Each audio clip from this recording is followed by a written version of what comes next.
नमस्कार, आप देख रहे हैं सिटी पोस्ट और मैं हूं अभिषेक मिश्रा।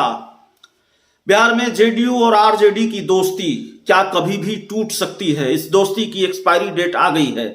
बिहार की राजनीति से जुड़ा हुआ यह सबसे महत्वपूर्ण सवाल, और महत्वपूर्ण सवाल इसलिए क्योंकि एक नहीं कई मामले हैं जिसकी वजह से जेडीयू और आरजेडी के बीच टकराव की स्थिति है।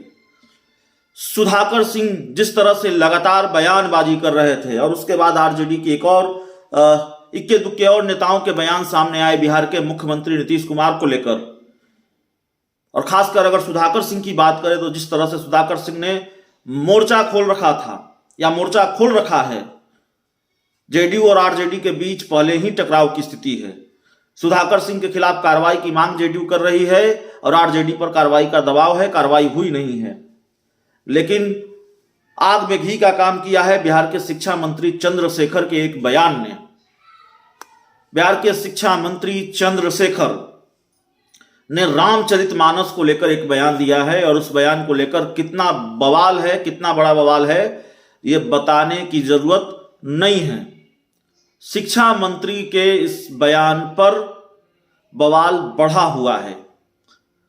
अब तक भारतीय जनता पार्टी शिक्षा मंत्री को घेर रही थी, भारतीय जनता पार्टी शिक्षा मंत्री पर निशाना साध रही थी इस बयान को लेकर, लेकिन अब सहयोगी जेडीयू ने भी शिक्षा मंत्री के खिलाफ मोर्चा खोल दिया है। मोर्चा खोल दिया है शब्द ठीक रहेगा, क्योंकि एक तरफ चंद्रशेखर अपनी बयान पर कायम है, बयान पर माफी मांगने को तैयार नहीं है, दूसरी तरफ जेडीयू कह रही है माफी मांगनी चाहिए, करोड़ों लोगों की भावनाएं आहत हुई हैं।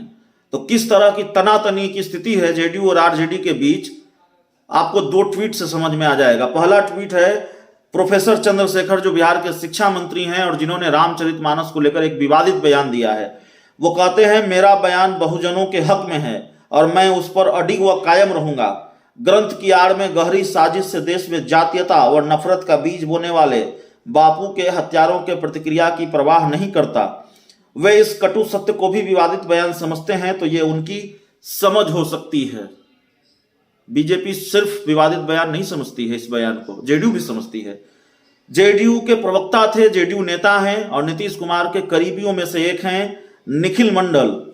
वो लिखते हैं कि मैं गठबंधन धर्म का सम्मान करते हुए कहना चाहता हूं कि बिहार के शिक्षा मंत्री जी को अविलंब अपने रामचरितमानस वाले बयान को लेकर माफी मांगनी चाहिए।